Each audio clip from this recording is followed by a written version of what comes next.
Today on the Roach Koach Podcast. We are talking about a band that has been recommended to us for a very long time, and that band is Stereomud. It's Tom from Breathing New Life! Yeah! This is one of two things in my book. All right. One, story about becoming a vampire. Roach Koach Podcast. Hot all day, every day. It's the Roach Koach Podcast. all day, every day. Hello and welcome to another episode of the Roach Koach Podcast, the journey to create the Nu-Metal Canon. My name is Lorin Kozlowski. With me, as always, the original Roach Rider, Mr. Matt Nas. Keep it rolling, baby. There we go. Ladies and gentlemen, back for another episode of Roach Koach, creating this Nu-Metal Canon, one album at a time. This week, we got a big one, you guys. We got a big one because we are talking about a band that has been recommended to us for a very long time. And I feel like I say that all the time because there's so many bands that are being recommended to us every day. And that band is Stereomud. And we're going to be talking about their album Perfect Self. And there was only one person we could get on this show. This person is a certified by the United States government Roach Rider for life. For life. He is the co-host of the Breathing New Life podcast. You may know him from the Facebook post he is under there giving feedback. He may have recommended this album back in 2018. I know who it was. That's it. It's Tom from Breathing New Life. Yeah! Hey, thank you guys. Thank you guys for bringing me on. Yeah, you know, I've been a long time listener. I am, as I've referred to myself before, as OG listener Tom. And from back in the early episodes, you probably have heard of me talking shit about certain bands, loving certain bands, talking shit to you guys about bands that you guys don't like. So yeah, that's me, OG listener Tom, and here I am. For the past couple of years, I've been working on Breathing New Life podcast with my friend Jeremy, and we sit there and we talk about nu-metal ourselves. We talk about exploring and rediscovering nu-metal, past, present, and future. Talk about our history with nu-metal past, nu-metal topics, and we also love to bring up, every episode we'd like to do a quote unquote blind listen. First time, hopefully, one of us are hearing a song from a newer, up and coming underground nu-metal band, something that hopefully not as many people have heard of before, but that we want to put out there for our listeners to hear. Tom, I got to ask. I'm going to come right in. I love that you do that. Who's new? Who you got? Who's flying under the radar that nobody knows about? And you're like, turn it up, guys. This is the shit right here. There's a band called Flashback. They are pretty fucking awesome. There's a band called Allura, A-L-U-R-A. We did an interview with the singer of Allura, Taylor, and I have heard the recent one, just a band called Freak. They are that's a pretty big one too. Yeah, those three of the ones that we talked about recently that are extremely badass, that are been kind of newer to the nu-metal scene and everything like that, and they're all awesome. I feel like that Allura ended up on our best of 2023, probably because you suggested it. Maybe. I don't know. I sit there and try to help these bands get known on other nu-metal things, everything like that. There's so many bands we've gone through for the past 2 years, and we don't even do that many episodes either. But there's so many great bands we've gone through that. We found bands that were like, how do I put this? Not so, weren't well known for so long or whatever, and we're just out there trying to help them kind of get out there too. We're not like promoting them per se, but we're doing this as fans of these bands that other people may not have heard of, and we want other people to hear them. So that's what we're all about. I mean, that's what we've got to do out here in these nu-metal trenches every day. We've got to tell people, listen, there are rippers out there that you don't know about. What do I always say, Matt? There's rippers in them hills. And we got to get into those hills and find those rippers. And everybody who's out there, and it's so funny because whenever there is a new nu-metal pod that comes up, people will message us and go, you know about this? Do you know about this? And I'm like, yes, we know. And it's good. You need to have the people on the streets. Like you said, you can only do so many episodes a year. We can only do so many episodes a year. And we're pretty niched in, like, you know Mhm. what we're doing. So yes, like we've got to have, the we lanes gotta are have- wide, baby. we got to get people out there talking about these bands, getting those numbers up for these guys to rock faces, you 'Cause know? it truly is rising tide, raising all boats, because the more people looking for new metal, the more people likely to find your podcast, find our podcast. I like, we are, so at this point, even though I would say new metal is back, Mhm. we're still a niche. There's still a stigma. I mean, there is 100% a stigma still with nu Matt metal. is pelted with bananas and tomatoes whenever he leaves the house, still to this day. Yeah, there's somebody outside like, boo him, boo him. I don't like chocolate starfish, and Matt's like, I'm okay on it. And It's then he gets pretty in the good. car. I would say it's a standout of their discography. As you duck. Yeah. Mhm. Well, yeah, so that is why we've all got to be out there doing it. And that is also why you've been recommending this album. This album has been out for a while. And Yeah. we're finally getting to it today. Stereomud, Perfect Self. This album was released on May 22nd, 2001. Whoa, this is a thick of it album?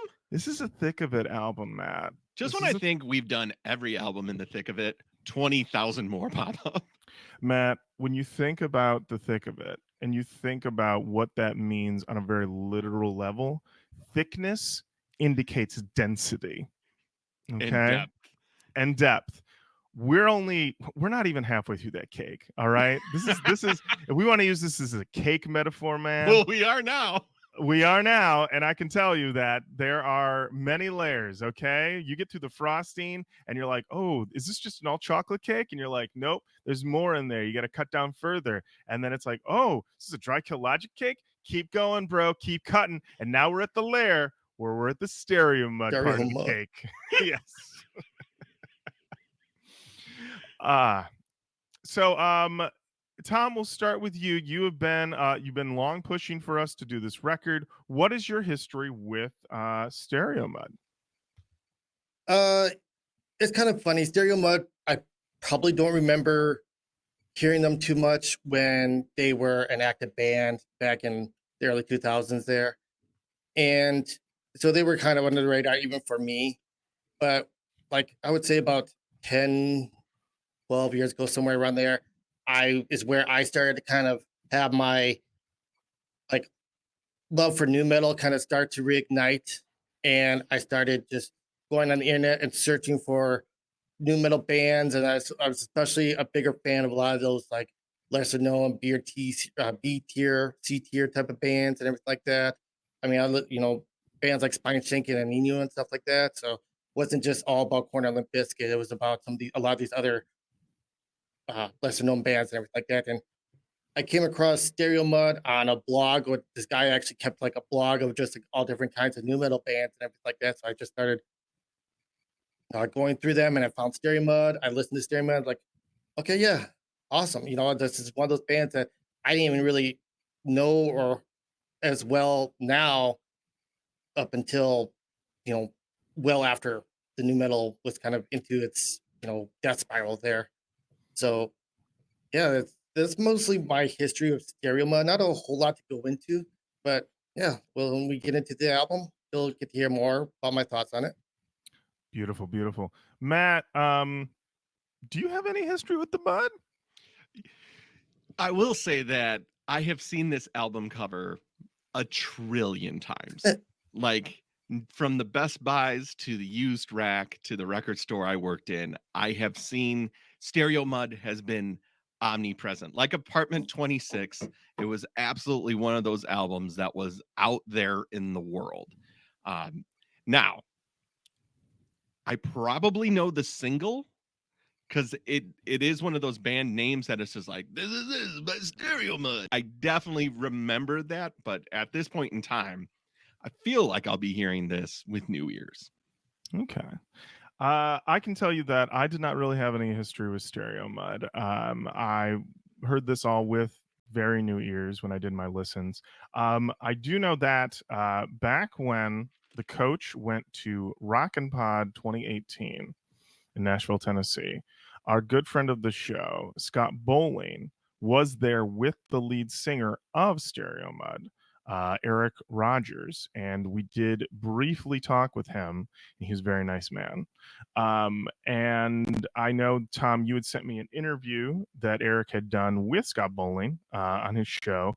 I got to watch a little bit of that, and not the info you probably want to glean from that, but my info from that interview was this man is very nice and is also Yes. a very active musician who I really, what I got from it was that, so Stereomud is no longer active. Stereomud ends. Erik Rogers says, what are we doing next? What am I doing next? Let me get some boys together because I got to rock.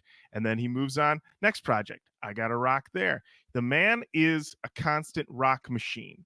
That is, he was born and bred for it. And we're going to get into it as we hear these songs.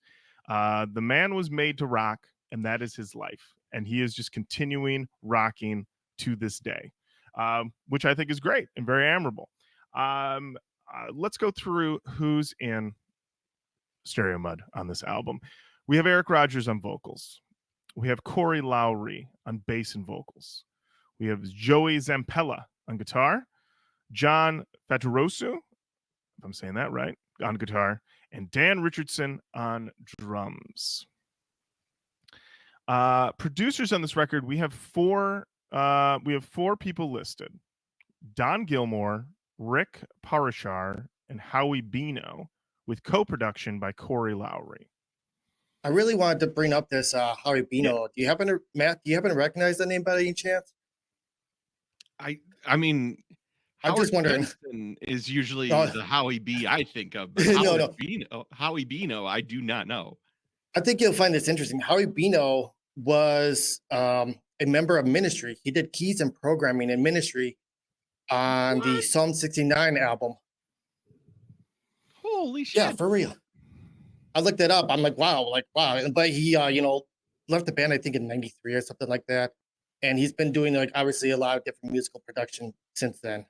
But yeah, when I found that out, I thought that was interesting. Nice little connection to Ministry there. All right, so I Googled him. I do have some breaking news. Howie passed away in 2020. Oh, yes. So he is no longer active, but he was rocking to the very end, according to everything I see here. He had most recently been working with the band called Motor and a band called Black Asteroid. And he was also working with the band called really The Joy. cool name. Yeah, Black Asteroid. That's Black a great name. Asteroid. Let me tell you, you're like, what are we doing Saturday night? It's like, We're get in gonna the go car. see Black Asteroid. We're gonna see Black Asteroid. We're gonna have a great night. That's what we're doing tonight. Well, R.I.P. Howie Bino. Also, another familiar name behind the mixing board, Jay Baumgartner. What? Yes. What label And- is this on? Matt, this is on Columbia Loud. All right. Okay. Yeah. According to Wikipedia, the album was met with moderate success, and the album sold more than 100,000 units in the United States of America. Musically, the album has been described as hard rock with metal influences, similar in style to that of Sevendust. And then they bring up the fact that bassist Corey Lowry is the younger brother of Clint Lowry of Sevendust and Dark New Day. The nu-metal tags, the genre tags for this album are nu metal, alternative metal, and hard rock.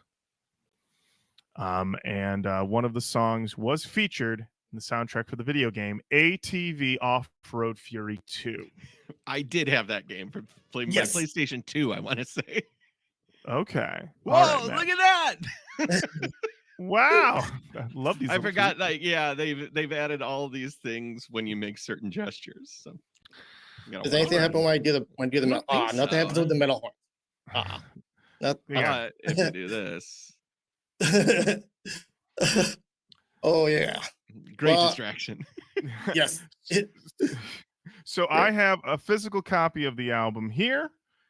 Picked it up from The Great Escape in Louisville, Kentucky, which is a used record store / comic book store. And I got it for a sweet $1.99. Ooh, that's a big thrift. That is a very big thrift. And the album cover has what looks to be like we're in the inside of a metal tube, or maybe in a vortex of a kind, being hit with Stereomud's logo and their album title. Inside, the lyrics are scrawled as if written by someone desperately trying to get out of a room. Perhaps they're in an old boy situation, and they've decided to transcribe all the lyrics to the first Stereomud record because they've been in there for so long. The pictures of the band. That was the task the wizard gave them. Mm-hmm, You must scroll the lyrics to the Stereomud record. Mm-hmm. It was the first version of songmeanings.com, Matt. Oh, That's how it got started. It was a curse from a wizard, and what would happen is if you got the lyric wrong, the wizard would return and he'd go, "These lyrics are wrong," and he would admonish you, and you'd be like, "They're carved. I can't change them." And then he'd be like, "Who can fix this? Who can fix this?" And then you'd be like, "You're a wizard. You use your magic." And he would just keep saying, "Who can fix this?" Listen. It was a terrible time in the history of this world when everything was rough magic. Time for wizards. Just rough time for wizards. They did not know their powers. Yeah, well, that's the thing is, you go to a wizard, you're like, "Hey, how's this work?" And he's like, "Let me get my wizard book." And you're like, "Well, who wrote that?" And then it turns into a whole fucking thing. Oh God! Don't get a wizard started on the history of wizards. I think that's the big lesson from this one. Mm-hmm. Yeah. We have a picture of the band on the back of the album. They are all looking suitably nu metal, hard rock, ready to go. And Erik Rogers has figured out his pose. And I want to applaud him for this because as I've been doing my research, I've been finding more pictures of the band. And he has figured out that this pose of him, arms crossed, hands visible, holding himself as if to say, "My rock is too much and will burst out if I don't hold myself like this." This is his pose. And I got to tell you, I've seen him in multiple poses like this over the years. Works every time. It's someone who figured it out early on. And we're going to get into this as we get into the music video. This is a guy, like I said, this is I embrace myself pose. That's right. I embrace it. And I'm here to rock. I got to tell you, this man was born to rock. I just want to stress that early on. Born to He's ready to burst out. He doesn't want to harm anybody. Yeah, exactly. He's like, "Listen, I'm here with my boys. We don't have our instruments. This is just a promo photo. I got to hold that rocking in. But these arms, they're going to go out. This shirt, it's going to come off. These tats will become visible. We are going to talk about these tats." All right. Yeah. Let's see. Any other details from so the band, the band was only in existence from I believe 1999? Yes, it's 1999 to 2000. Yeah, 2003 it says. Yeah, 2003. They did release a second album, which was called Every Given Moment. That album did not do as well as this one. Label pulled support and the band decided to go their separate ways. But then, like I said, immediately, I mean, they do a rundown here on the wiki of basically Erik Rogers went to Sound Device, Love Said No, Dangerous New Machine, and My Therapy. Corey Lowry, he was in Stuck Mojo. He actually was on the album that we did, Matt, on the show last year. Oh, wow. But he was also in Switched, Dark New Day, I Empire, Saint Asonia, and he is currently the bassist in Seether. Holy. Dan Richardson. Very much a working musician. Absolutely. And Saint Asonia is Mushak's side band from Stained. Yeah. So that and the singer of 3 Days Grace. Oh, perfect. Is in Saint Asonia as well. There you go. So those are two guys who get to see Mushak cook every day. And cook. Open the window in the kitchen. Let the neighborhood know. Let Mushak cook. All right. Just wanted to mention that. Dan Richardson, drummer, is he was in Propane, Life of Agony, and a band called Crumbsuckers. Johnny Fataruso, I like that. He is the guitarist for Blackwater Rising, but he was also in War Dance, Altered Vision, 5 Year Stare, Zaire's War, and The Pain Method. Imagine having tickets on a Friday night to The Pain Method. What are you doing this Black weekend, Matt? Asteroid's opening up, and then I'm going to see The Pain Method.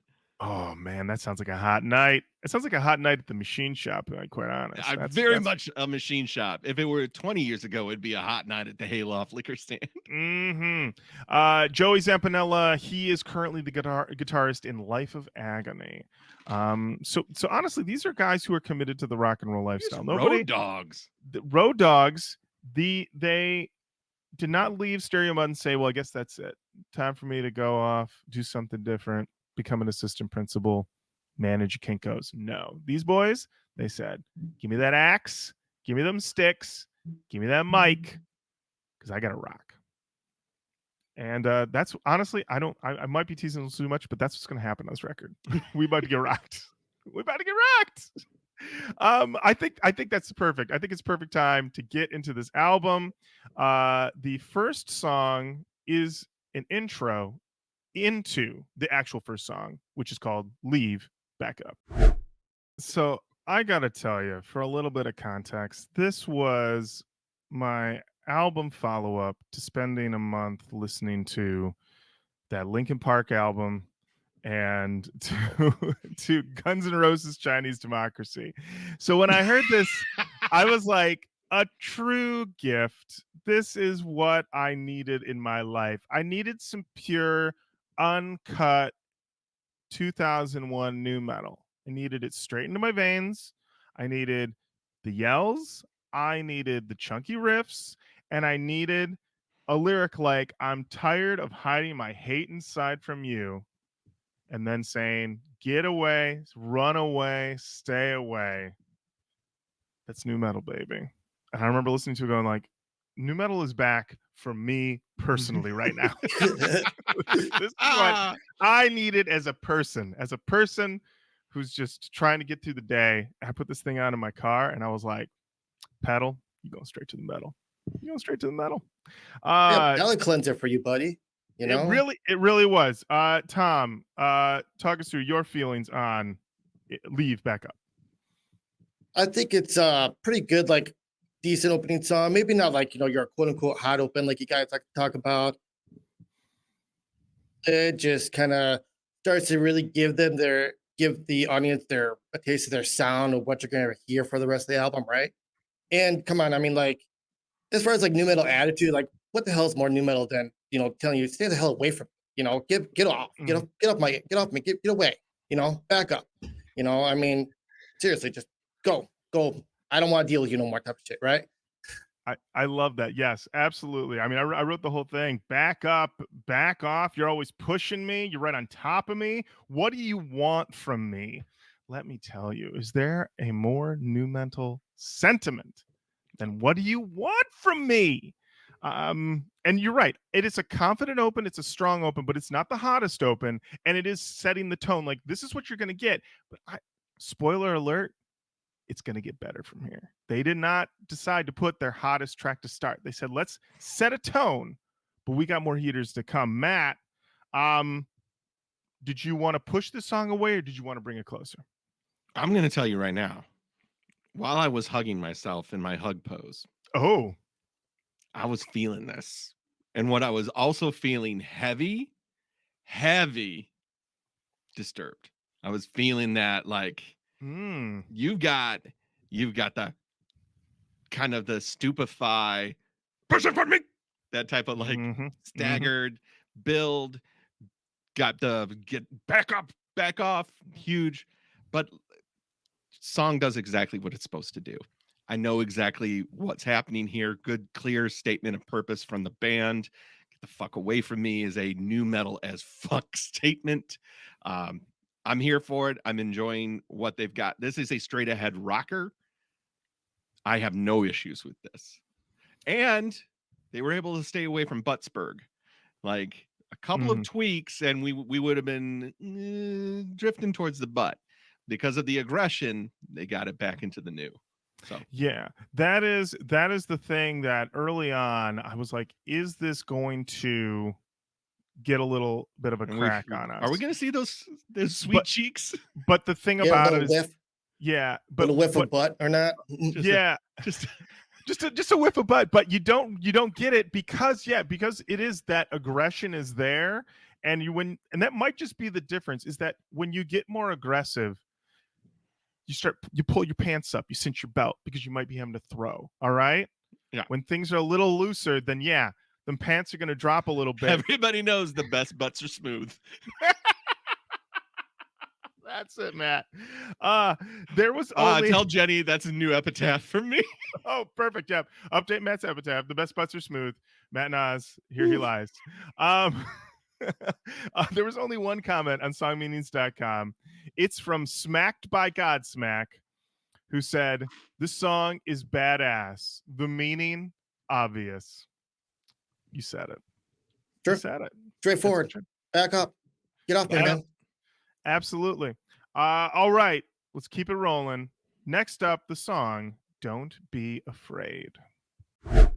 The aggression level, it's only getting cranked up higher, you guys. It's only going higher. I wrote that I also love the rumble in this bass. Immediately, I felt really good about it. But I want to talk about the lyrics on this song because we deal with this a lot. It's like, hey, you're dealing with bullies. You're dealing with people pushing you around. All right. And what you need to do is you just need to get past them. You just need to get away from them, get by that. What this song says is, no, you need to beat their fucking ass. You need to launch yourself like a missile at these people. Listen, clench your fist and then put it in a couple faces. Let them know who they're dealing with. All right. All right. This song You want to was written- tussle? I'm ready to tussle.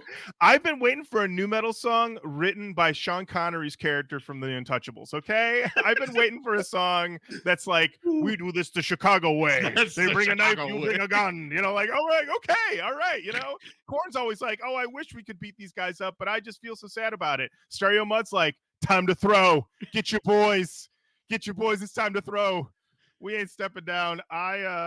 I loved it. And also, honestly, though, it goes right into that chorus and it's rocking and it's so solid that all I could think is, I am in capable hands. I am so, usually you feel like I'm on the ride by like track 6, maybe like, okay, I'm in the ride. I'm really in the groove.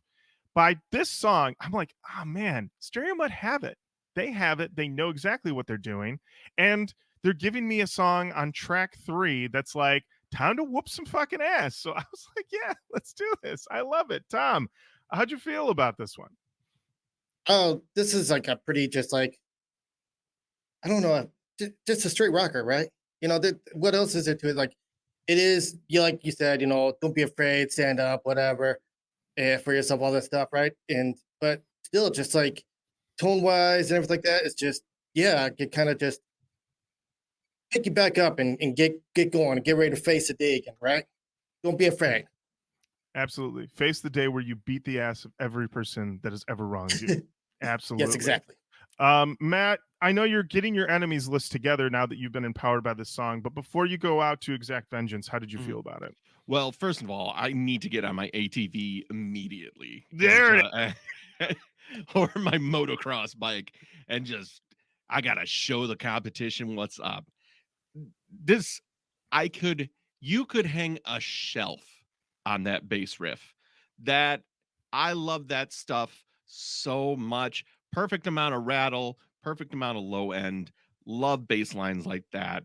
Really propels the song. Like you feel motion the moment that it hits. And this, I'm telling you right now, I'm getting such heavy Disturbed vibes from the vocalist, but in a way that I appreciate because as it's known, I'm not a huge Disturbed guy. I Drayman is tough for me. I don't like it. This guy isn't going to Draymanville. Like when you take a trip with Drayman, you're getting 100% uncut Drayman. Like you're gonna get insanity. This guy keeping me in the pocket, taking me on an emotional journey with him, but like I'm hanging with him. Like almost everything that he's doing makes sense, serves the song in a way that I prefer over Disturbed.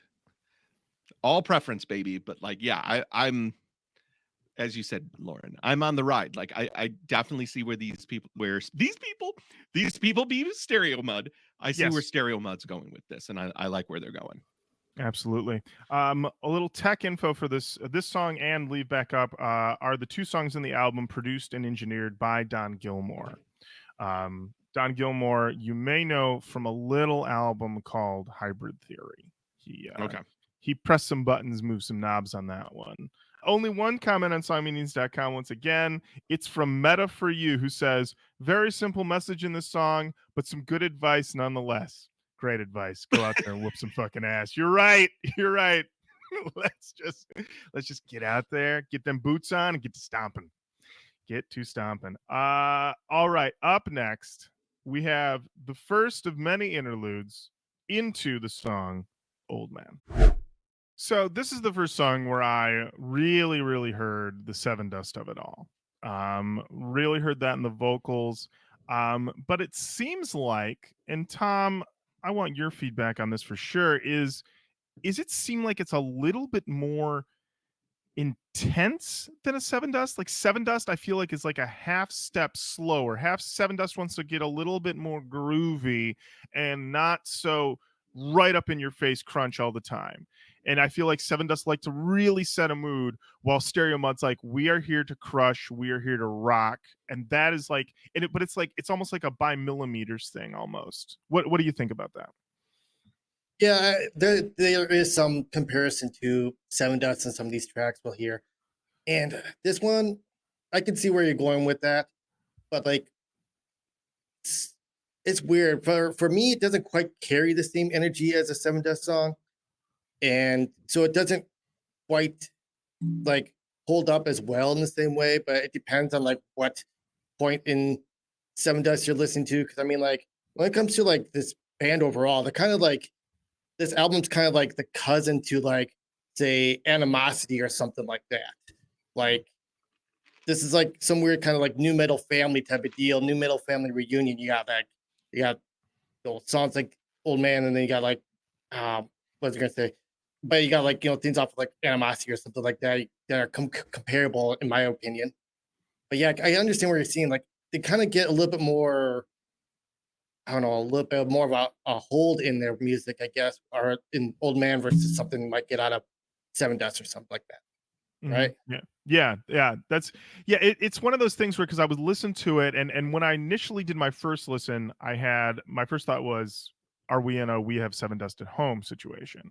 But as I did subsequent listens, I was thinking more like Seven Dust change your locks because Stereomud is pulling a heist. Because it seems like they're pulling the best stuff, and it's not so much an imitation as like it is an I don't know. It's like are they refining the sound to kind of making it their own? Yes, Matt. Yes, that's what I'm trying to say. Yeah. All I know is that when this chorus hits, guys, I'm feeling like maybe I gotta take my shirt off because it's getting heated. Like it's just like, oh boy, we're getting nuts in here. Also, we're gonna get that in time. Trust me.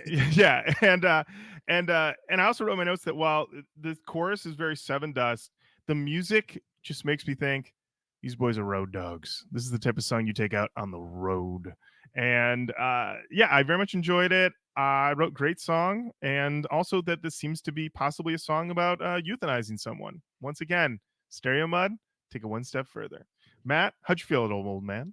Well, as I hug myself and pose, I'm thinking that that chorus was a little yarly, and I felt that I was near the crack. Oh. It felt like we weren't in Buttsburg. That was not a full-on trip to the butt, but that was a scenic overlook for sure. Okay. Again, Old Man as a this feels like straight ahead rock song. Like if ZZ Top would have formed in 1998, they would have wrote this song. You know what I mean? Like this feels like this is tried and true rock song material. Like, hey, old man, you don't know what the fuck you're talking about. Matt, I can already see the music video. You've got an old man. He's on his deathbed. He's got the hottest nurses you've ever Oh my seen. God, right? The hottest nurses. ZZ Top roll in. They are in their beautiful white eliminator car. Yep. eliminator car, but it's a white eliminator because they are from heaven and they are there to take him to heaven because he is dying. Old man, I'm here to stop your pain. The old man gets in the eliminator. He goes to heaven. He gets out of the car. He's now young again, and heaven is nothing but as far as the eye can see, beautiful women. hotties, all hotties, all hotties. 0% naughties. Naughties. And also, there's also no dudes either because all these other dudes, they suck. They went to hell. That's it. And then it's like directed by Wayne Isham. I love a good Wayne Isham reference. Listen, anytime I can work my boy Wayne in, I'm gonna do it. Yeah. So okay, well, I think that's the perfect way then segue into the next song. Before we do that, yes, man. thank you, Stereomud, for separating your interludes. They are their own track. This is clutch. Nothing. I mean, we talked about it a little bit with Steppa, and he was just like, boy, I wish we would have just isolated this opening to its own track so you could just hop right in, because yeah, it's just one of those things. You're listening on the CD and you're like, oh no, I just want to get to the next song. I don't need the interlude right now. We've talked about it before, Lorin. It's just like, do I need to hear Broke Fi Broke? No, I don't. Click next track. Yeah. I mean, Kanye West has done a lot of things wrong, but at least he knew to make all of his skits skippable. That's true. That's correct. Listen. I know some people are like, Lorin, you don't got to hand it to him, but I'm going to hand it to him on this one. Up next. This whole show is just about me having you give compliments to Kanye West. Oh, thanks, Matt. Thanks. Oh, you're getting canceled. Oh, it's over for me. Next up, it is the single. It's the song with the video. It's called Pain. Tom, I gotta know, when you were doing your listens, I mean, did you do a car listen, and did that cause you to drive your car off a couple ramps listening to this song? Well, I'm very lucky. My work commute is only about 5 minutes, so I don't really have a whole lot to run into on the way. So, Okay. yeah, no, I was able to avoid running into anything, but by pure sheer will, because trying to overcome the urge to run into something while listening to this song is it's a lot, man. The energy here, and I mean, the first time I heard this song, you know, I'm driving in my car. I pull up, like, what's the song called? I saw it's called Pain. I said, perfect, great. Can only go up from here. Can only go up from here, frankly. And we're going through it, and I'm like, well, he has to say it. He has to deliver the word pain. This is not a song that's going to be called Pain that they never mention it. And then when he does it, I was like, you did it. Stereomud, you did it. I get why this was the single. I get it 100%. I am shocked this song wasn't bigger. This song seems perfect. You know, this song, I'm just going to say right now, NFL Sunday night, things are going wild for one of the teams. Maybe they've had a lot of injuries, had to carry a lot of guys off. This is how you go to commercial, with Erik Rogers yelling, pain, as they take a guy off in a stretcher. I'm sorry. Maybe it's in bad taste. But I think that's what they should have done. I think it would be something. I think a couple dads sitting on the couch would go, that's kind of funny. So I thought this one, I like the chug chug at the start. I like the snake arm verses with some scraping guitar underneath. We have lyrics about suffocation and choking. Let me tell you, my ears perked up on that. And and I've already said, you know, the pain feels like quintessential nu metal. It also talks about so much sadness. And also this song, I just going to point it out, and maybe this is once again still, you know, residual trauma from Chinese democracy. This song is 3.5 minutes long. Gets the job done, and then it goes home to its family. Okay? It just makes sense. Chef's kiss. Matt, how are you feeling about Pain? Let's talk about Erik Rogers' voice here. fucking strong. Holy. He's got a great Yeah. voice. He's got a great voice. And you know why he has a great voice? Because he goes high in a way that other singers, especially of the time, couldn't do without going operatic or going classic metal. And he does not. He is not, this is very much of the style, and it's right on. He's dead on with how he goes up. There's a whisper of Alice in Chains in there in terms of the doubling on the vocal. I didn't mind it at all. Because his voice is so strong. Wait. I got changed and I was okay with it this time. This is a first. Tom, you're here for it, buddy. You're here for it, buddy. Dude, and Mac I've been a long-time listener. Yeah. Well, I've been a long-time listener, all about the chainsing all over the years, hearing you guys talk about it, hear you guys complain about it. And what happens here on this episode, I'm here for it. Matt actually enjoys the chainsing for what? No, I do not enjoy the chain. Let me Okay, fine. I'm sorry. I had one line of the Alice in Chains double, and his voice was so good that it made me realize I'm being changed, but it's okay this time. Matt, I'm sorry. Just this one time. That's how good his voice is. That's how good his voice is. That's how good his voice is. Erik Rogers, you can put that one in your resume. My voice is so good. Matt Nas doesn't mind getting changed. Wow. If you did it longer than one line, though, Erik, I'm telling you right now, I'd change my tune. You give me 2 lines of chainsing, no matter who you are, it's not going to work. Oh boy, Matt, you're the type of guy who's like, I don't like onions, and then you have a burger that's got like 2 onions on it, and you're like, okay, I did something for the flavor, and then somebody's like, they just slap a whole slab onion on it. You're like, I'm back. I hate onions. I'm back in hating onions. Yeah, don't worry. There's plenty of me not liking Alice in Chains to come. But I think what I'm saying stands here. Like this song, his voice is great. Also, choosing to make pain come out like punctuation rather than elongated. Great move there, because a lot of people will end a phrase with pain and it'll be like, and that's my pain, and it'll go on forever. He's like, no, fuck that, pain, like just as like a shot. Like great move, powerful move, right move, and it serves the song incredibly well. There you go. Wow. Song Actually, oh yeah, I'm sorry. Go ahead. I was going to say, I think she kind of expected Matt to mock the song a little bit more, the way he says pain or something like that. But I love the way Matt says pain, the way he yells it out. Dude, that's great. For some reason, I just imagine that in my head. That's exactly how it would sound when Matt would say that. Pain. Yeah, Exactly. maybe that's what it is, Matt. You hug yourself. I think it's because Erik has me hugging myself more, that I'm in my feelings and I'm just enjoying who this human being is. Pain. Yep, that's it. Erik, thank you. Songmeanings.com, Sick and Twisted said, this is an awesome song with great lyrics. Where is everybody? It's a good point. They're on their ATVs. They're hopping over dirt berms. Absolutely. They're doing heel clicks.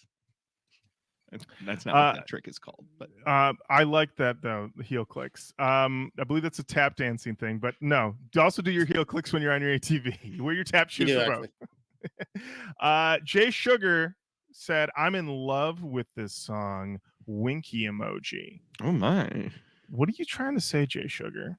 I'm just saying, don't get me alone in the room with this song. I'm just saying, I'm in the DMs of the song Pain, and I'm asking it to message me back. Ray94 says, saw them in concert, kick ass. And Maggot Prince said, very good song. Love the line, when I tell myself there's nothing more I can take. I like that he was like, love that line, when there's nothing more I can take. Really relate to that. Maggot Prince, thank you. There is a Pain music video, and I'm just going to say right off the bat, really enjoyed this music video. The band is performing on a giant clear bottom stage, but they are in the middle of the forest in the middle of the night. 3 Mack trucks with trailers are sitting nearby. Camera pans over. The band's in the middle of the forest, middle of the night, ready to rock, full production set up. There's no audience. What's going on? Stereomud are here to rock. They're here to do this thing.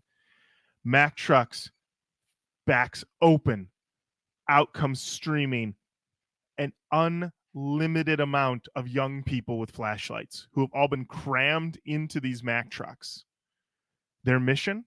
Find Stereomud in the forest. They're all running out. For the most part, you can't really tell. They just seem to be younger people. Then at one point, the camera does pause to show us one person looking up into the distance with excitement. That person is, of course, a hottie. They better be. There better be. There's so much of them running out of the trucks and running through the forest with flashlights, though, that I was worried they were not going to make it to the concert before the song ended. At a certain point, I was like, you got to get these people to the show. All right. Stereomud are crushing.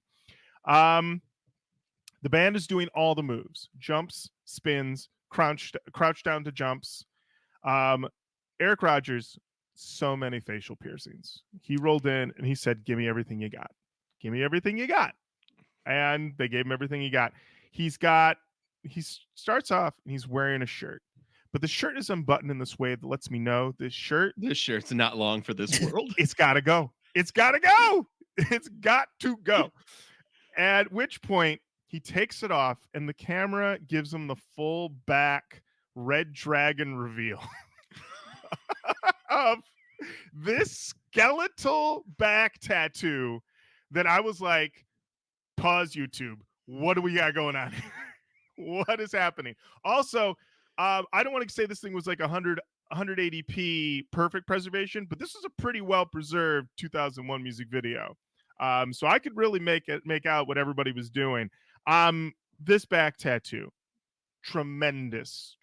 Needed more time, honestly, in the video.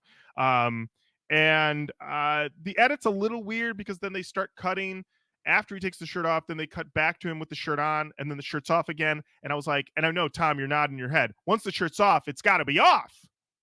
I know. I was watching this. I'm just like, go back and forth. Like, no, decide on or off, on or off. I also keep it off because seriously, I mean, he's already took it off. He made a huge dramatic, scene out of it and everything like that. Just like, keep it off, dude. Just, what was going on there? Like, in for a penny, in for a pound, buddy. Like, exactly.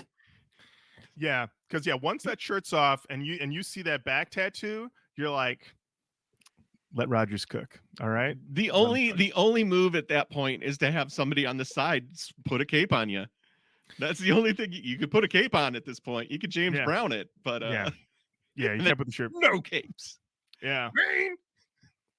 I gotta say one other thing about this video. It's like, it's got, the whole nighttime vibe. Everything's like this weird blue and green hue and everything like that. But doesn't Erik Rogers kind of put off this kind of like that 90s nu metal vampire vibe as well with his look and everything? I gotta say, I mean, what are we gonna say? I was gonna say on, he has an eye intensity we rarely encounter, and I think it's because his eyes are bluer. Don't quote me if his eyes are not blue, but I believe they're just like a bluer, and it leads to when he makes eye contact with that camera, you're like, I'm locked in. I gotta let him in the house. I don't know why. I gotta let him in. Oh, hope he doesn't eat me. He definitely with the vampire vibe, definitely with that. And plus he's got the longer black hair slightly in his eyes. He's got all the piercings in his mouth and face. So it's just like, he's going for it. But truly the back tattoo reveal, I was like, whoa. Whoever did that back tat, you fucking did it, bro. You fucking did it. So I thought this was a very strong song. Perfect single, makes sense to me. Should have gone platinum. That's all I'm gonna say on that one. Next up is the song Steppin' Away. What I like about this song is that they still keep it heavy. They're still keeping it up, but they know that they gotta get a song for that guy who's like, hey, it's been a tough week, but I'm going to see Stereomud on Saturday. I'm hoping I can get a little bit of this out, And they get out there and they hear this song. And they put their hand on their chest and they close their eyes and they just sing along with that chorus. You're stepping away from me. They're getting it all out. They're getting it all out that night. Because this is a bad relationship song. But what this song is about is like, you need to get out of here. I never want to see you again. Get out of here. Hope it's the last time I see your fucking face. Get out of here. The definitive article action going on with this band. It's never like maybe this is happening. We're still in the situation. We're muddling it up. Even though there's Stereomud, this is crystal clear. Get out of here. Get out of here. I very much enjoyed this rock solid riffing. There's a part at 155 where he goes last time, and I was like, "Yep, that's what you want." And once again, this point right after the hot single. This is where a lot of bands would like slow it down, and I think this is as slowed down as Stereomud's going to give you. They're going to give you this is the closest I'd say to like a lighters up type song for Stereomud. Tom, how'd you feel about this one? It's just, yeah, like you said, slow down, kind of a little bit of that the little ballady kind of breakup song type of deal, or whatever you want to call it, bad relationship and a real relationship type of deal. A very kind of simple, straightforward song though. You're stepping away from me and this is it. It's over. It's done for. Gonna move on type of deal now after this, basically. Just good, solid, song. I don't know. There you go. Matt and Oz, are you stepping away from the song or are you stepping toward it? I might be stepping towards it. Definitely, again, Erik Rogers' vocals shining through. Definitely a Rage Against the Machine opening. Are we going to go bullet in from a gun? Or is that what's happening here at the top? But then they smooth it out a little bit, and I don't mind that. Good stuff. The chorus on it, I was interested. I'm interested in their choruses, like interesting takes, different takes than other nu metal bands of the time, because they're going in a way a lot more not classic rock, but they have those classic rock rounded edges. Like there is not an abrasiveness to these choruses, especially on this one, which has a huge lift. I wasn't I'm surprised by this band. I feel like they're ticking a lot of boxes that modern rock radio of the time would have absolutely gone crazy for. So I'm kind of wondering where the hang up was. Was it just oversaturation? Was it that Loud didn't know what to do with it? Or is it that this album cover is completely confusing and doesn't let anybody know what the fuck's going on with this band? Because I will say, like, the more I look at this album cover, it looks either like the bottom of a Nike Dunk, or it look, like just a close up of like the pivot point on a sneaker, or it looks like the worst constructed woofer that's ever existed in a speaker that's gonna blow immediately. I just kind of feel like some of the art direction here is a little off, because this song is, I could hear if this feels like I turn on 101.1 right now, our rock radio station, and this comes on, and yeah, this is on in the garage when I'm having my oil changed, and I'm like, yeah, of course this is the song that's playing. Yeah, this is Money in the Bank. I don't know what the fuck happened here. Matt, if I take my car to get the oil changed and Stepping Away is playing and I can hear it coming from the mechanic spot, I know that my oil will be changed perfectly. It's going to be perfect. They're going to give me that car back and then say, you are all set. And I will know that they're right. All caps screwed back on. The best oil poured in. You can tell I'm a big car guy by the way I'm talking about you this. and me both, buddy. Oh, man, let me tell you. Wheels, steering wheels, trunks, the whole deal. Get me in a car. Trunks. Yep. The number one thing all car guys mention, trunks. Yeah. Well, listen, when you go to a car show, a lot of people, they pop the hood and they're like, check out this engine. I'm like, what type of storage you got in the back? All right. What we got going on there? Can you fit groceries in there? Can you fit a bike in there? What do you got? What do you got going on? And the answer is that if it's a car, you can't fit a bike. That's just what I'm learning. Songmeanings.com. Falcon said, very powerful song. Good for breaking up. Sticking that tongue emoji. This song is so powerful that I play it to women to break up for me. Let me tell you, there is nothing tougher than if you're in a relationship with someone and you get home and they're like, hey, can I talk to you for a minute? And you look over at the CD player and Stereomud's Perfect Self is propped up. You're like, shit, Oh fuck! they're about to It's play time to go. They're about to play Steppin' Away. Bebob said, to me, it's about giving it all into a relationship, then finding out your, quote, significant other doesn't have the same feelings as you, which is interesting enough. And then, I thought, honestly, most of the comments under this album, pretty, nothing too wild for songmeanings.com. But then Raven GT rolled in. Raven GT, fresh off their ATV. Right. They got off the ATV and they hopped right on the computer. And they said, I think the chorus goes, now you're stepping away from me 1 foot at a time. They're correcting the lyrics. Then they said, it seems that the singer, parentheses, relative of Lejean of Sevendust, is in a relationship that really meant something to him. But it seems that his significant other doesn't have the same feelings. He tries to say that he's not alone anymore, but he knows that he's, quote, cold and lonely on the inside. We try so much as humans to cover what we feel inside that we can even fool ourselves. But eventually the cover fails and we're exposed. The singer knows this, and he knows that he's really, quote, cold and lonely. At least that's what I get from this. Very powerful song. Stereomud kicks ass. Okay. Fairly good comment about their feelings. They've done some corrections. Lyrics are wrong. I'm fixing that. Also, this is what I feel. I'm giving you a song meaning. And also, I'm giving you what I believe is a fact about this song that perhaps is not true. But that's okay. It's songmeanings.com, you guys.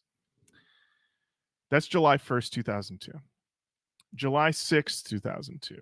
Switched Up Tool 12, says Raven GT. Hate to break it to you and stuff, but the lead singer of this band isn't a relative to Lejean. You're thinking of Corey Lowry being related to Clint Lowry of Sevendust being brothers. So don't post stuff unless you know what you're talking about. Ooh, burn. Tool APC, longtime song meanings commenter, rolls in December 18th, 2004. That's right, over 2.5 years later. Hey, Switched Up Tool. He didn't know that, so shut the fuck up. He can post whatever the fuck he wants, and you have nothing to say about it. Get a fucking life. Get a fucking life. Get a fucking life. Top tier got him. And I was like, wow. You know, like I have coming and rolling in 2.5 years later to bust your chops. To get him. And then I thought, you know what? Perfect way to cap off this thing. But we got one more. Maggot Prince rolls in September 17, 2006 and says, this is a really nice song. I relate to it to some degree. Maggot Prince, you got to give us more, buddy. You can't tap out after leaving them crumbs. I need the sandwich. No, you know, I think that there's something I can identify to in this song. Oh yeah, do you want to elaborate on that? Nope. No. Okay. Nope. All right. Not at all. All right. Well, because we're just gonna have to wonder. That's right. Yeah. So here's what's gonna happen in 6 to 12 years. Tool APC is gonna roll back in. And they're gonna go, hey, Maggot Prince, if you're not gonna elaborate, then maybe you should shut the fuck up. So perfect. Next up is a song called How We Stand. This is a song that makes you scrunch your face up when you hear that riff. You're like, And once again, listen, Erik Rogers, I don't know what he's doing in his real life, but based on this album, this boy's ready to scrap anytime, anywhere. He's ready to throw down. Or in this song, from what I can tell, he is about to have the world's most intense staring contest, because I read these lyrics multiple times and I look at this song title, How We Stand, and he's like, this is how I stand, and I'm going to stand here and I'm going to look you straight in the eye. And if you blink, you're toast. You're done. And honestly, Tom, as you know, watching that music video with that stare, your ass might be blinking. Tom, how do you stand on How We Stand? I stand with the song, man. I'm right there with it. I'm with it, man. That's all I can say. These boys, they got riffs. Got riffs. And also, right off the top, when someone says to you, how long has it been? Oh, you're in trouble. You're in trouble. You are in trouble. Matt, stare at me and tell me what you think of this song. Hey, buddy. Yeah. I'm gonna look you dead in your eye sockets, and I'm All gonna right. tell you, we were most certainly chugging up top, weren't we, baby? Yeah. Hey. I feel like we went a little more broad, mainstream, modern rock, alt rock in the chorus there. Kind of not my thing, but like the songcraft is, these are great songwriters. I really think this is executed well. This is not my favorite song on the record so far, and I think it's just because the chorus left me a little cold. I wasn't into it as much. In a way, it made me, even though Godsmack isn't what they did, it made me feel like Godsmack in a way. And again, I well on the record not enjoying Godsmack that much. Yeah, this just felt a little more modern rock than nu metal. I like that he switched and he started screaming, but it was more, to me, a modern rock scream than a nu metal scream. Everything that he's done up until this point, I have enjoyed. This one just wasn't for me. Okay. I know there may be some questions like, Lorin, where else did you get this idea of it being a staring contest? Near the end, he says, "You and I have never rested. We'll sleep when we die." And also just a lot of talks about standing. And I'm just like, I mean, the only other option, and this is going into my own past, is that this is a song from the point of view of a new band leader of a marching band. And he's going in there and he's like, I'm seeing a lot of slouchy poses. I'm seeing a lot of bad stances here when we're in formation. And I need you guys to be there, ready to go, looking good, holding your instruments up. And I can be here all fucking day waiting for you to get your shit together. And I can tell you from personal experience that I once had a band leader like that. It was my sophomore year of high school, and they weren't happy. I don't know if they weren't happy or they had cycled out someone who had been in charge of the band. And they brought in this new guy. And the rep around the grades was, this guy's tough. He's a tough one, Lorin. He's going to whip us into shape. We're going to get ones at festivals for sure. And I played trombone in high school marching band. And so they get us all out on the field. They put us all, and then they just have you stand. You're just standing there, and you hold your instrument out, and you just stand there. And the idea is that the visual of everyone standing stone still in the formation, very exciting, you know, if you've ever seen a marching band. But they always tell you, don't lock your knees, because if you lock your knees, you're going to cut off the blood flow, and you might pass out. And I don't want to blow any minds about here, but I'm a little bit of a jokester. I'm a little bit of a guy who likes to joke around and have fun and be a little sarcastic. And so people are kind of like, Lorin, don't be goofing around. And I was like, listen, I'm just a 10th grade boy living his life.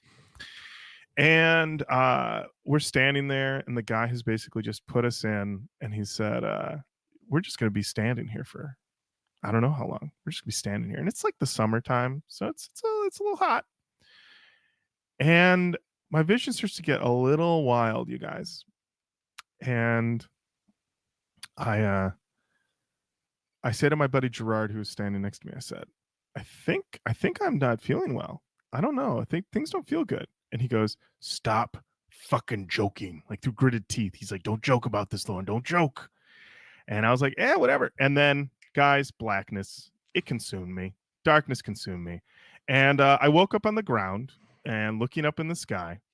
And I hear Gerard going, get up. What the fuck are you doing? Like, he's still in full pose. No one's helping me. I'm just laying there. And then the band leader's head comes into my view over me. And he goes, you okay?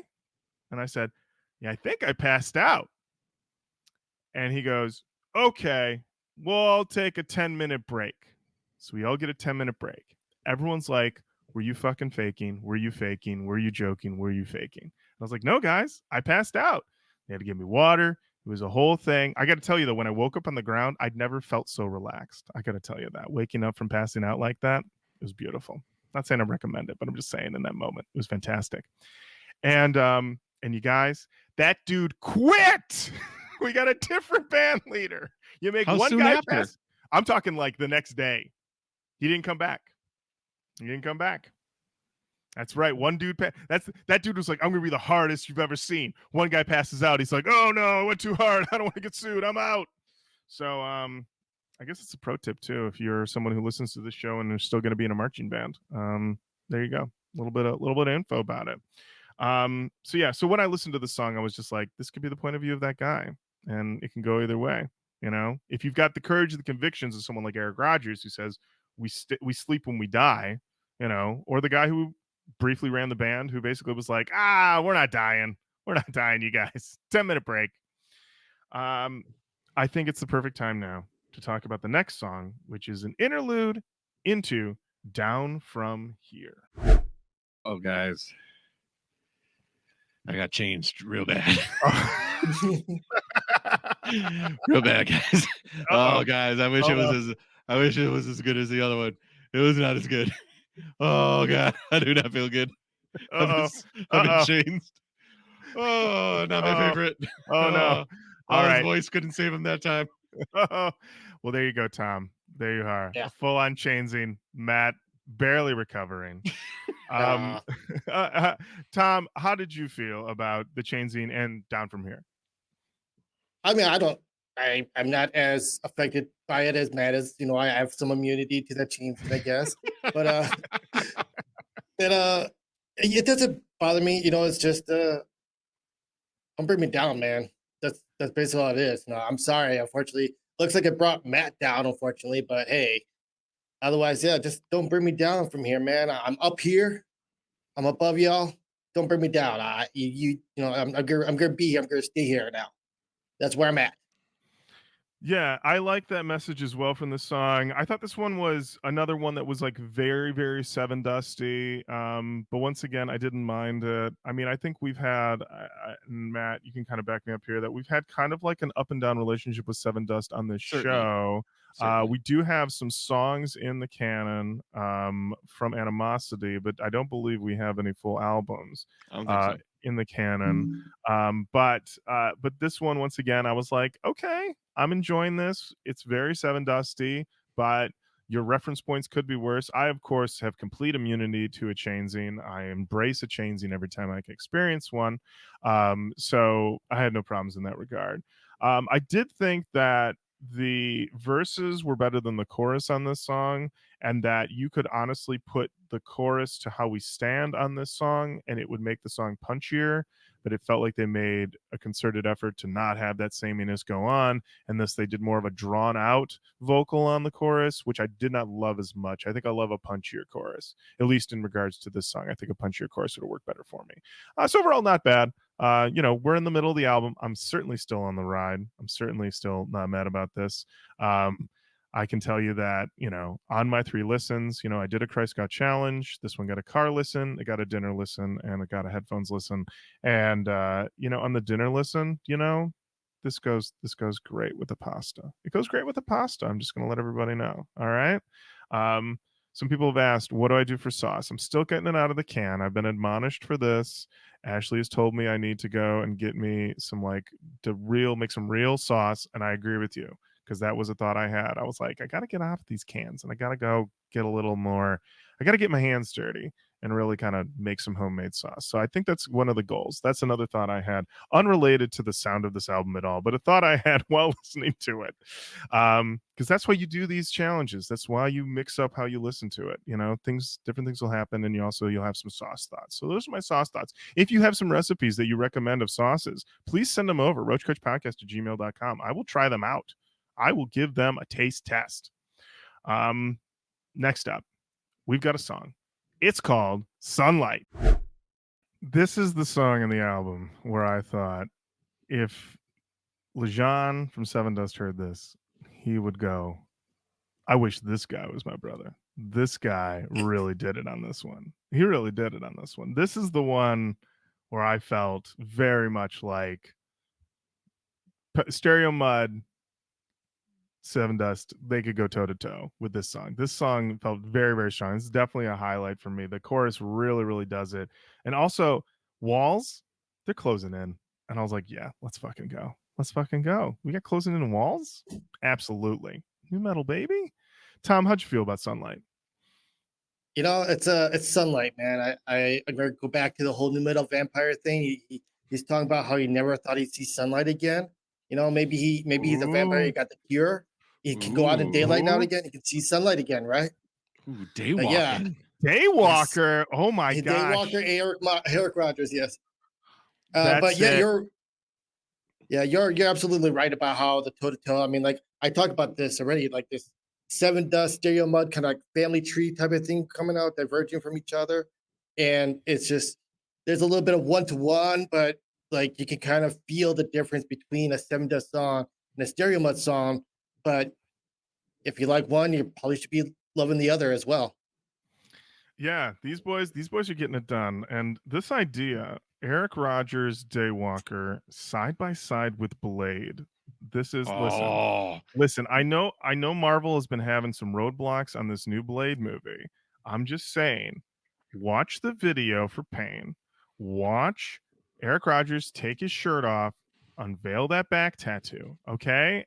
And I am thinking this is what you need. Honestly, that's the bad guy you need. If you're looking for the bad guy, what do they got? Who's playing Blade now? It's not going to be Wesley. Mahershala Ali. Mahershala Ali versus the lead singer of Stereomud. That sounds like Money in the Bank. And I think, listen, just watch the back unveiling, okay? That's all I'm saying. Just watch him unveil that back. Listen to the song Sunlight. Realize that you have your perfect vampire king ready to go. That's it. Matt, are you going into the shade? Or are you embracing the light? How do you feel? I'm embracing the light. I need to make a quick phone call, though, to my friends over at Soundgarden, just to let them know that somebody is coming into their house to steal some of their great choruses. Oh, well. This is a heavy Soundgarden chorus. This is outshined, modded up. This is outshine on an ATV. I'm like, that's what it needed, Matt. It needs to be on them dunes. All right. It needs to be running in the mud. Yeah, this one strikes me very, very heavy alt. That not grunge. I mean, grunge is such shitty. I don't know. Like it's such a. I don't know. It's not grunge at all, but it's very that alt. It gave me heavy Soundgarden. Like post grunge, post grunge type of sound, right? Yeah. I mean, that's basically what this is overall. It's like a post grunge album in a way. But the whole I mean, metal. 2001 that follows. Yeah. I mean, steal from the fucking best. Like they're doing it. The thing is, I don't hear this and I go, yuck. I go, tonally, I know exactly what this is. Like this is very familiar. And again, it comes back to this is Money in the Bank. I don't know why this didn't. Who knows? Nobody knows. That's the thing. Like nobody knows anything. I think, and you know what, Tool APC, come and yell at me later. I would say that it might be a situation of just too much product in the marketplace. As you said, Matt, we would go to to Best Buy, and Tom, was Best Buy? Where were you getting your CDs in 2001? Where were you going? Best Buy, or there was a local chain in the Milwaukee area called the Exclusive Company. Those are the two big places to go get your CDs. Definitely in 2000, definitely a lot of Best Buy. Best Buy usually kind of had the best prices. Yeah. The Exclusive Company kind of had the more rarer releases over there. So, but kind of how it was. Yeah, because you would roll in and be a Best Buy, or for us, Matt, in Detroit, Harmony House, and you roll into that end cap, and you're just going to get hit in 2000, 2001. It's just going to be like, here's the heavy shit. You're just going to be running down, and it's going to be your Korn, Limp Bizkit, Deftones, Slipknot, Papa Roach, Disturbed.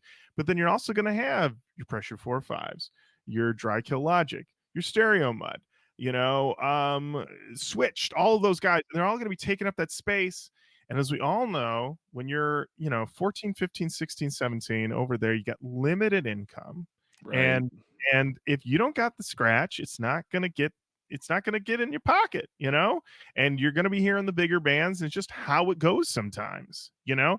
And I was thinking about that because in the relation to how things are now, because people talk about how, you know, with the digital glut, you know, in the same way it's like, oh, is anybody hearing an album anymore? It goes out, it gets 2 weeks, and then it's gone forever.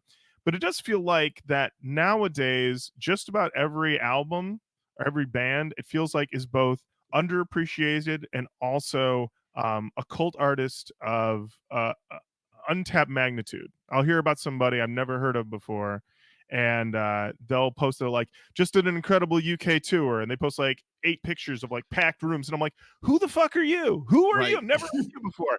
And I feel like that's a different situation than now. Like back then, it's like Stereomud. They're out there, the road dogs are trying to do the damn thing. They move 100,000 units. Okay, I guess, but you know, didn't quite do it. But now it's like you could be a band that literally none of us have ever heard of, but somehow through that, you know, there was a band that got sent to us, and their name is escaping me right now, but they were a band that got sent to us, like, hey, you guys got to check these guys out. And I looked them up, and they were literally like the biggest band. Like they showed that all their videos were like live videos from like them playing like Wembley or like the O2 or something, just packed and people waving their shirts in the air. And it was like, who are you? Who are you? So you never know. I will tell you, I did find a video that someone had uploaded onto YouTube of a Stereomud show in 2001. It was from a bar, and very grainy footage. But even in that footage, it was very interesting to see. For one, listen, no phones, everyone vibing, everybody there, they're all in the zone. But also, Stereomud, even on this grainy ass VHS tape, they were doing the damn thing. Erik Rogers live in 2001, real motherfucking deal. Let me tell you. Very charismatic. Yes, he's working it. I was very much impressed, even, you know, peeking through that worn out tape. And I did pull up a set list that I could find on setlist.fm. This is from the performance they did on New Year's. Oh, I'm sorry. It says exact date and month is unknown, but this was apparently in 2001 when they played the Mason Jar in Phoenix, Arizona. And they opened with the song Closer Now. Don't Be Afraid was the third song they played. Sunlight was 7th. And they closed the show with Pain. Buddy, I just realized that I'm an idiot. Okay. This came out May 2001. This is a new band in May 2001. So that means they start planting the seeds, and it's starting to ramp. And now we're in tour in June, July, August. Oh, we're starting to build. September 11th, 2001 happens. Did something happen? What happened over Yeah, there? I don't know. Something happened? Oh, Okay. boy, Tom. Uh-oh. Yeah. Tom. Oh, Tom knows about this. Okay. All right. Oh yeah. Okay. So yeah, I do now kind of remembering, like, oh yeah, the big turning point of this whole movement is September 11th. They were probably trying to get momentum in radio play, and then they went straight into the death of nu metal, and nobody wanted to hear this anymore. Like, you know, just give me James Taylor, you know, Sweet Baby James. Well, when I watched the interview Erik Rogers had with Scott Bowling, I believe, and he basically talked about how with their second album they weren't getting as much support from the label, anyways. So, like, how much support were they getting? Obviously, after September 11th in the first place, and then 2 years later, they're just like they have like next to nothing from them. I guess basically what it comes down to. Yeah, it just. Yeah, because 100,000 in today's standards is like so much. Holy God, you Drake. Yeah, it really, like, you moved 100,000 units. Holy shit! Back then, that was not that much. 1 million units would have been that first. Like, oh my God, you moved 1 million units. But like, it's respectable even for 2001. 100,000 units. It's like, okay, we're moving. We're gonna keep developing you, and it's just like, okay. Then it happens where it's just like the market disappeared, And to your point, Lorin, if it's like the market disappears, but I still like it, and now I'm back at the store, what am I going to pick up? I'm going to pick up what's tried and true at this point. This is fucking great. This is great. This is money in the bank for me. This is what I like. I'm in. Come on. It's a badass track, man. Badass. Great. Punch you right in the face. Lorin, what's the chorus on this? You know. You lost your faith. You lost your faith. And then he goes, you know. I mean, I wrote in my notes, you guys, we are rocking. This is certainly aggressive. Love it. I love it. It's a perfect placement too. You know, when they were sitting down there and they have all these tracks laying in front of them and they said, where are we going to put Lost Your Faith? And there probably was one guy in the band. Maybe it was Fats. I don't know. And they said, hey, we got to bump this one up. This one's a fucking ripper, baby. We got to bump this up. And somebody said, no, man. Got to keep these boys on their toes. You put this one back. Put this one back in like track 12. You know? It's going to hit them. Like they're not going to be ready for it. They're going to go, oh, Stereomud, you did it to me again. This is a great one. It's incredible. I love it. Perfect placement. Songmeanings.com. S-Stout. Or E-Stout. This is an internet stout, I guess, says. Songs about losing your faith, I guess, LOL.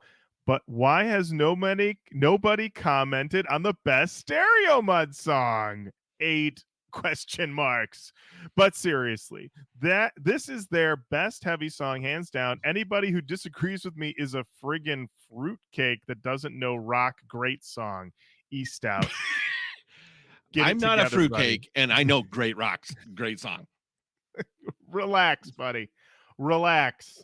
December 29th, 2006. This dude's in that malaise between Christmas and New Year's. Doesn't know what to do with himself. He's like, let me put on Lost Your Faith. I got to go on to Song Meanings. And it's like, oh my God, no one's commented. Well, he's probably eating a fruitcake at the time. That's probably what it was. Grandma had brought one. Tip of the tongue. Just tip of the tongue. It was tip of the tongue, and that's what he had it.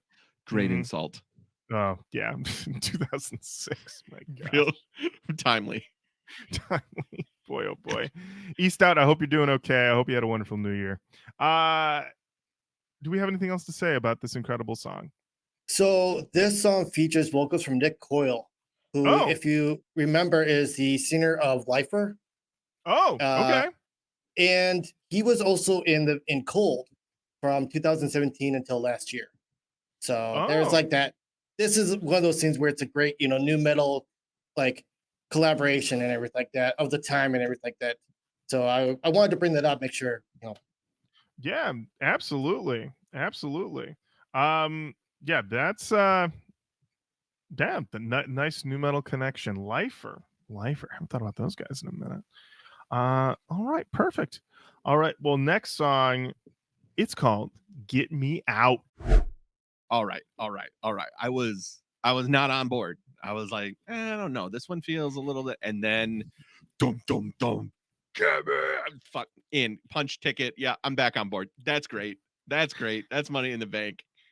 This chorus, I wrote in my notes, straight up new capital N, capital U. This is once again what you want. This is what you want. When that happened, I was like, oh, this is perfect. And honestly, this is the song. This is one for the gym.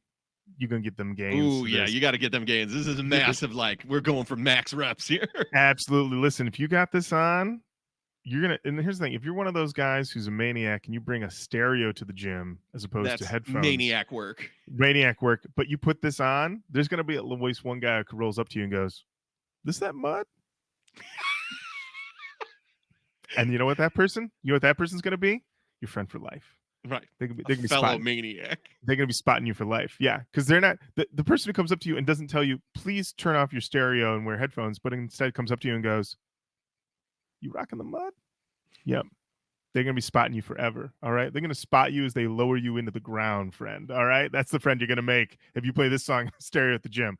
If you get kicked out, not my problem. Sorry. I'm recusing myself of that one.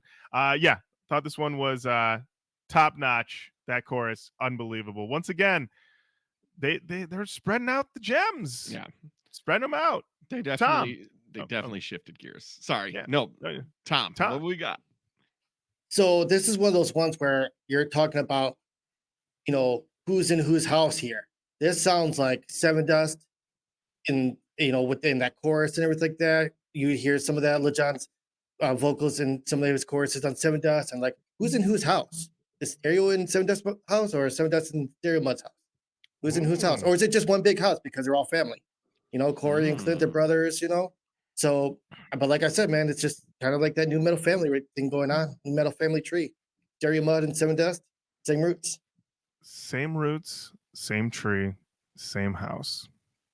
Incredible. I did also get a touch of Drowning Pool in this song as well. Early Drowning Pool. Good Drowning Pool. I want to stress that. Yeah. Yeah. So this one's great. Put it on your gym playlist. Make some friends for life, or get kicked out of your gym. One or the other. Yeah. Next up, we have a song, and I got to be honest, I'm surprised that I've never encountered a song with this title before. That song title is What? Before we do that, because I'm looking at the track listing, and it gets really murky here. It looks like there are, after What, 2 more songs and a shit ton of interludes. So I'm gonna ask now, how respectful of our time is this album? Matt, it's going to surprise you that so according to the official count of iTunes, Apple Music, this album is 45 minutes long. Per the Wikipedia, they say it's 52:33. I can't account for the extra 7 minutes they're throwing on here. I have the CD. The CD, as far as I can tell, is exactly the same as what's on streaming. So yeah, I put it at I put this thing at 45 minutes. The interludes are very, very short. And the way that the track listing is set up, you might look at that and say, wait, this goes to 23 tracks. That is how it is represented on the back of the CD. They don't count any of the interludes. They don't even list them. It just says track 2, 3, 5, 6, 7, 8, 10. Like they just skip the interludes on the actual listing. So then it does say 16 and then a big jump to 23.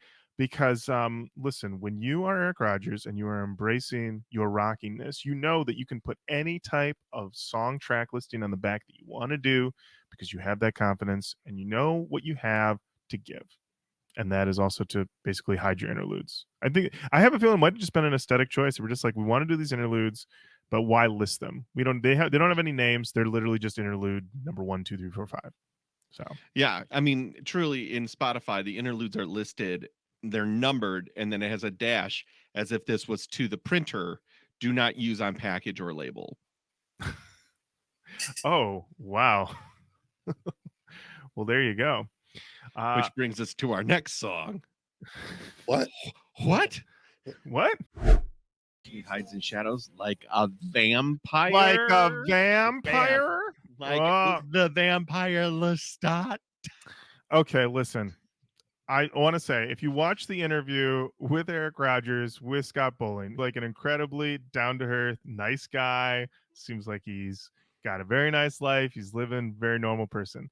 On this song, in the presentation, as this album presents it, yes, Erik Rogers is fucking women on the ceiling. Okay, I'm just putting it out there. That's just the vibe. It's just the vibe, That's just the vibe. And you know what? In 2001, you're the lead singer of a nu metal band. That's the vibe you want, okay? You don't want it to be like, seems like a normal guy, seems like nice. You're like, dude, this guy's giving me like way straight up vampire vibes. This dude is straight up like, yeah, gonna eat me. That's what you want. That moves the units. So yeah, I like this one. This one once again leans more into like a Seven Dust situation. I enjoy the enunciation of what.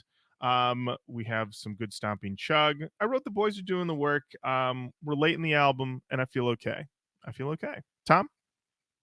So clearly the title of this song was inspired by Stone Cold Steve Austin.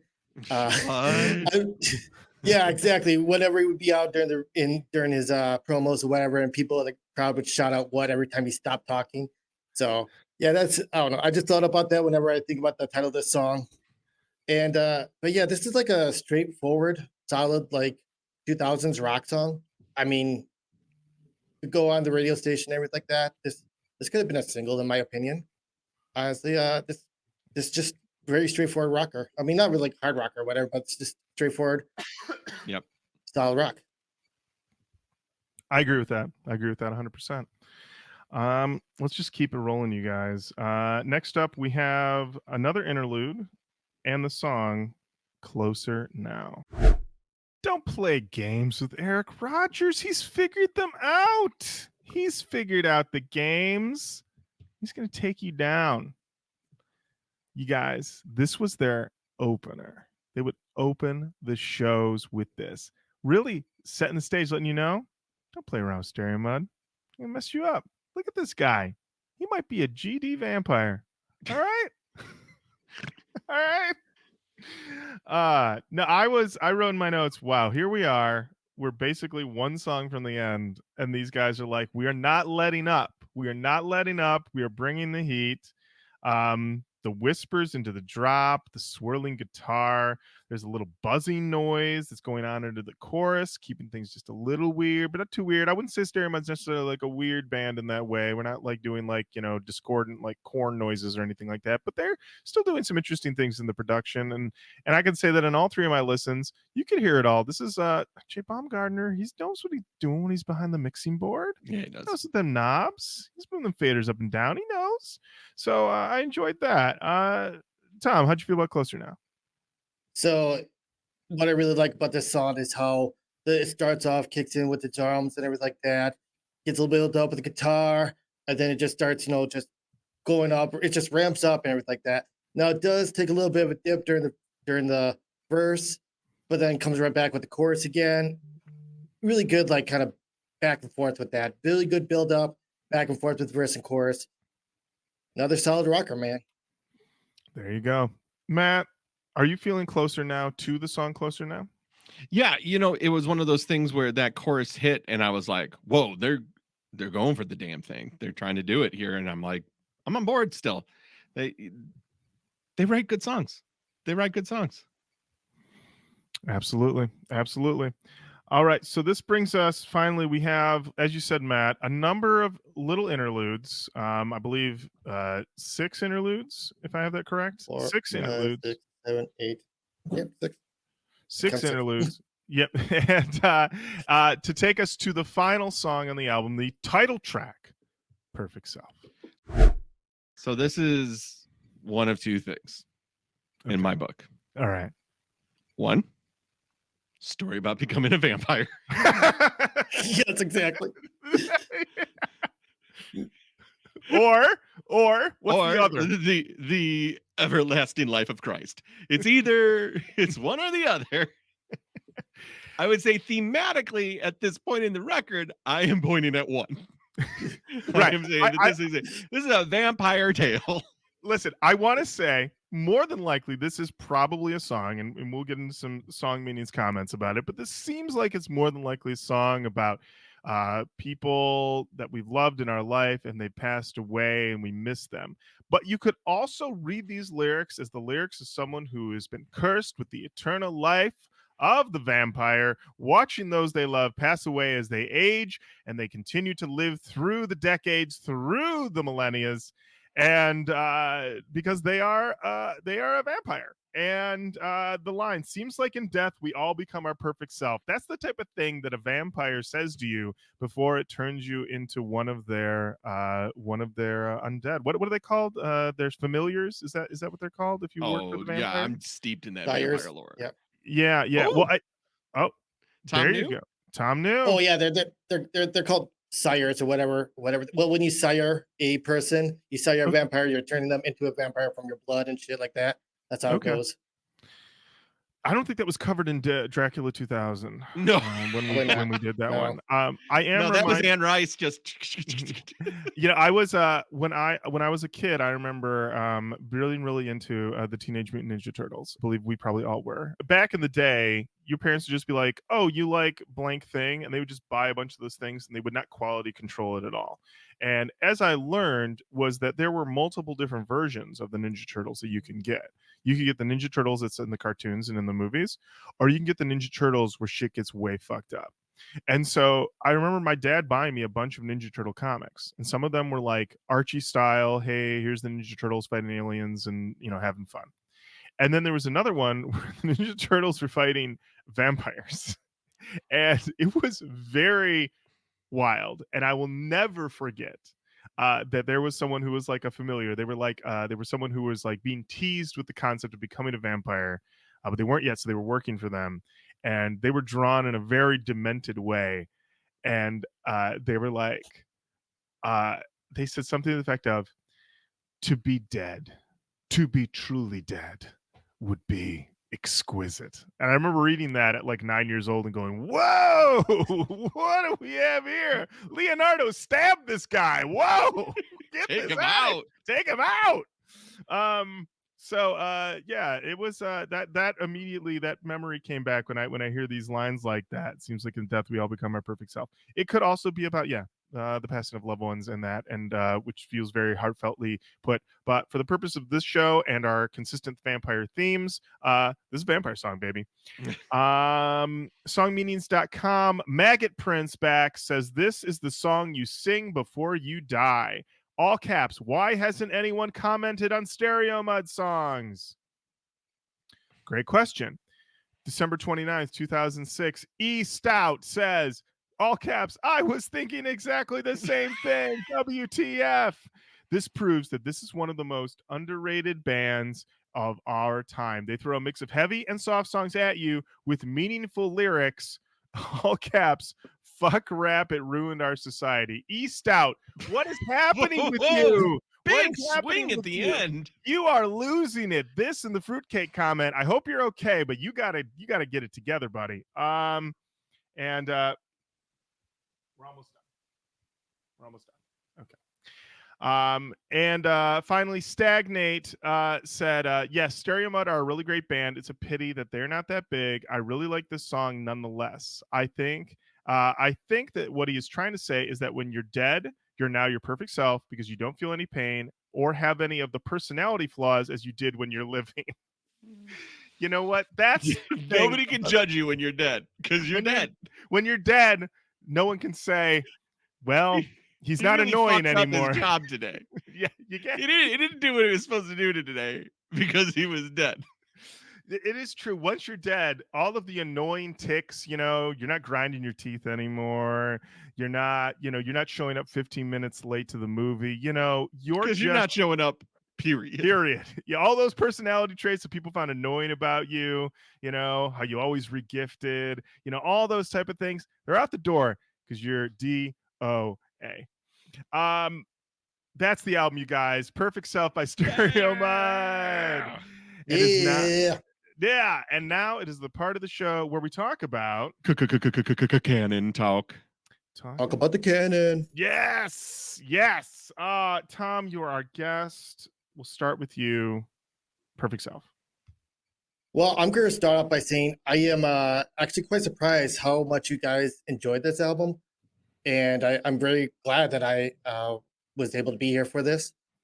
And it's weird for me because I feel the nu metal. At the same time, I feel it is still a lot more at its core of the hard rock and alt metal post grunge thing.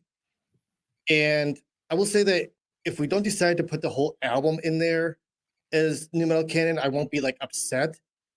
I do feel like songs like Lost Your Faith, Closer Now, and Leave are all very solid nu-metal examples at the same time. So I'm, interested in hearing your guys' thoughts on this now. This album was a big surprise for me.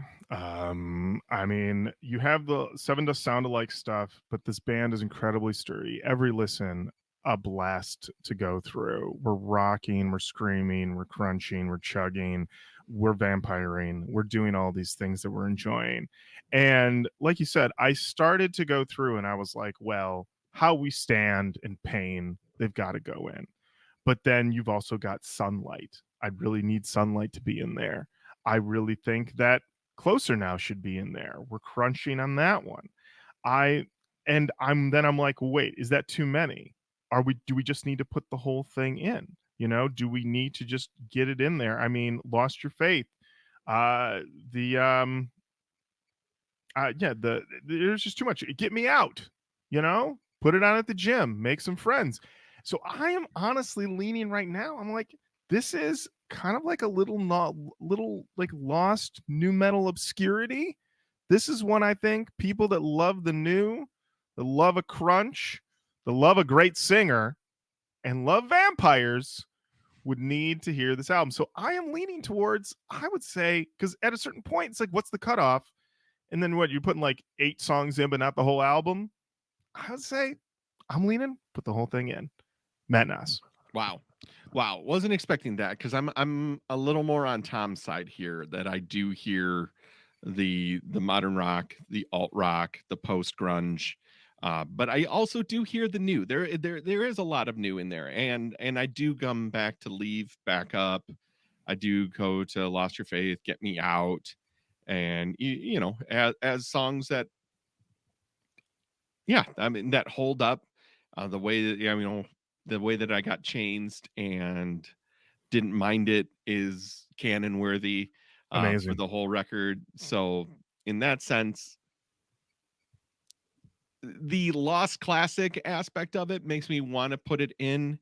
When I looked at this album cover again, you know what it made me think of? The very confusing album cover for the first Seven Dust record. That's true. It's the swirly like guy, guy smoking. Yeah, he's smoking a joint. Yeah. So like it gave me that feel. I feel like this is an elevated Seven Dust in a lot of ways. I think they live in the same house. I feel like they share the same things, but I think there's a lot There's a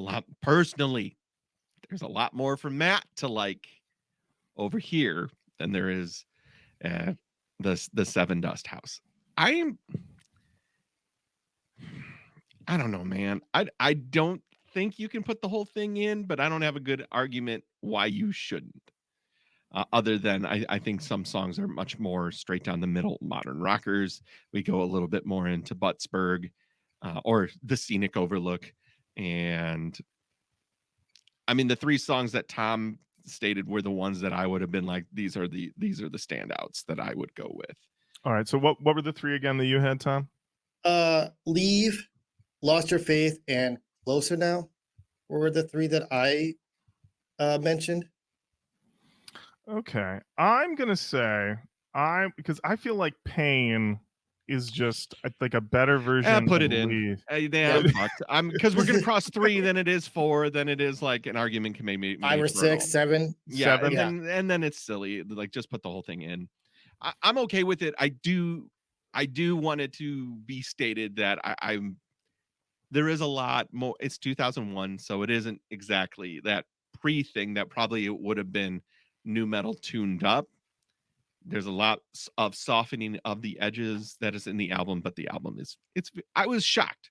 I never would have listened to this album based on cover alone. So you cannot judge a book by its cover. That's right. But you can say that Stereomud, Perfect Self, is in the Nu-Metal Canon. Welcome. Yeah. And that does bring us to the end of another episode of Roach Koach. Tom, thank you so much for joining us, for bringing us this album. A true pleasure, sir. Everyone can find you online, breathing new life, new episodes coming, ongoing. Anything else you have to plug? Anything you guys got coming up soon? I don't know. We're on Facebook and Instagram, breathingnewlife@gmail.com. We're going to be on YouTube as soon as I can get my things done for that. And for myself, like I'm actually a streamer. I like to stream myself gaming. I'm on Twitch and Kick as Burn Division Games. If you want to come check me out. And that's about it for everything we got going on right now. And we're just looking forward to the future of nu metal, baby. Oh, That's yeah. right. That's right, Tom. Thank you so much. And of course, check out Tom and all that, and say hello to us. We are on Facebook, Twitter, Instagram, YouTube, TikTok, Roach Koach, and all of those. Send us an email, roachkoachpodcast@gmail.com. And until next time, Matt, thank you. Lorin, thank you. Tom. Thank you. Hey, thank you guys. Keep it new. Peace. Roach Koach Podcast. hot all day, every day. It is the Roach Koach Podcast. all day, all day.